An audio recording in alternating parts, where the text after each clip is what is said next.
Hello, everybody. Andrew Blake from the digitalaudiomanual.com with another episode of Cubase Tips for the week of January 23rd, 2026. Let's talk about extensions. When we speak of extensions, basically talking about bringing another program into Cubase to extend its functionality. Let's do an example. You have to use some audio, so let's use this audio event, select it. If we go up to the audio menu, at the very bottom it says extensions. And on my system, I have the option for either Spectral Layers, the free version that comes with Cubase, or Wavelab. There are many programs that could possibly do this. I'll talk about that in a second. But let me use the ones I currently have here. I'll choose Wavelab for an example. And after a few seconds, that audio now opens up in Wavelab. And now I can use all the controls that are available in Wavelab to process this audio in any number of ways. Wavelab doesn't come with Cubase. It's operating as an extension in Cubase. So I don't have to open up Wavelab as a separate program. I can open it up right in Cubase itself. To understand this a little further, come up to the Studio menu, and then come down to something that says More Options. In this submenu, we have something that says the System Component Information. If I click on that, we get a dialog with various different tabs. But at the end of this, it says Extensions. And in this particular list, once again, I can see the option for Spectral Layers and the option for Wavelab. The reason this is working, go to the very end of this dialog, is because there's a column that says Type, and in that we have these letters that say ARA, which stand for Audio Random Access. It's this extension of ARA Cubase can use to open up these external programs and use them as if they were almost a part of Cubase. One thing you may consider in programs that you get in the future, or programs that you have, you can just go to their website and look it up. But for example, let's say I do a search and look for Isotope. Then just go to their homepage. Let's say I'm considering a product on this page. I'm going to look at this one that says RX, Explore RX. As I come down to some of the system requirements and look at what it says for the DAW plugin formats, right now I see most of the usual things, and especially for Cubase, the option that says VST3. But if I look a little further down this list, to this part that says Standard and Advanced Plugin Formats, I can see at the end here that this particular plugin also supports ARA. That lets me know that if I install this on my system, once again, Cubase is going to be able to use this and open it up as an ARA extension and allow me to take advantage of its functionality while still remaining in Cubase.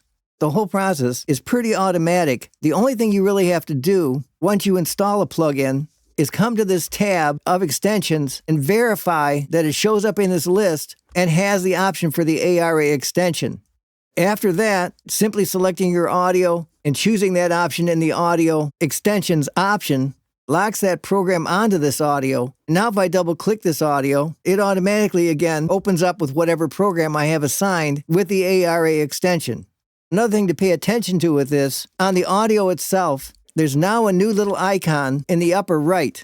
And that lets you know that now when you use this audio, instead of opening up in some other editor in Cubase, it's going to open up with the assigned ARA editor. If you want to change that back, you go back up to the audio menu again, down to your extensions, and just tell it to remove this extension from the selected events. And these same options are available up on the info bar itself. In this case, right now it says Wavelab. If I click on it, I can change it back to no extension. And then once again, it returns back to regular audio that I can open up in the sample editor or any other function in Cubase. All right, let's talk about sampler tracks. Typical way to open up a sampler track, come to your inspector, right-click and say Add a Sampler Track, continue with Add Track, and we get an interface that looks like this. The first thing you need to do with your sampler track is get a sample into it. Typical way to do that is go over to your media rack, choose some kind of audio, take that selected audio and drag it right onto the sampler. Then you can either play a key right on the sampler by clicking on it with your mouse, or if you have a MIDI keyboard hooked up like I do, you can just push a key on that. Once you've dragged a sample in, you can come back and replace it with a different sample, pick anything out of your list, and then drag that over the existing sample, and it will replace it, and then you can play that sound. If you click off of the sampler track and select a different track, then you lose the picture of your sample, and if you come back to the sampler track, then it comes back into view. While you are off of that track, and you have the lower zone opened, if you make sure that the tab that says Sampler Control is selected, you can also drag audio right onto this, and once again it will create a sampler track for you.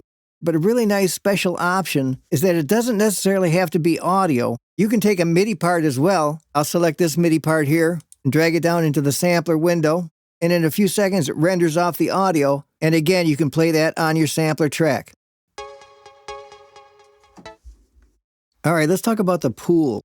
The pool in Cubase is an area where you can see all of your individual bits of audio and lots of different kinds of information all gathered together.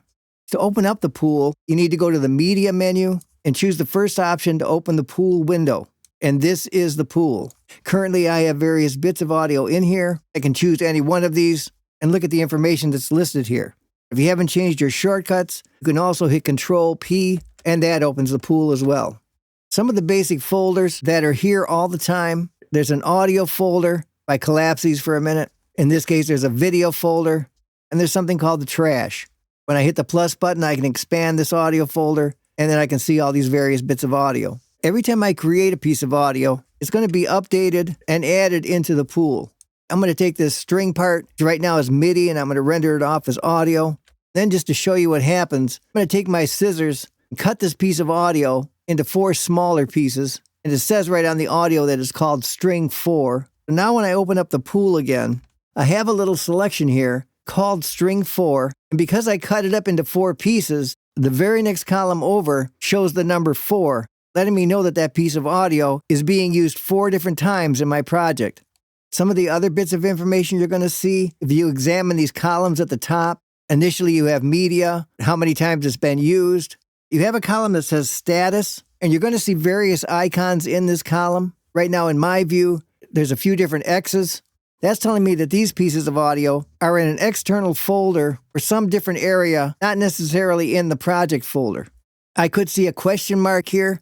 That would let me know that the file is missing. I might see a little wave here, and that's telling me that the file has been processed in some way. Next to that, we have the option for musical mode. You can check or uncheck that. Shows you the tempo of the audio, time signature, the key for it, and you can make adjustments to that by clicking in this column. It tells you if there's an algorithm assigned to it. It gives you an info column, tells you the sample rate, the bit resolution, whether it's a stereo or mono, and then how long the file is. You have a column that lets you know what type of audio it is. My example, there's some wave files, other options for broadcast wave. You get a column for the date, lets you know when that file was created. A column that tells you the origin time, helps you figure out what measure it's at.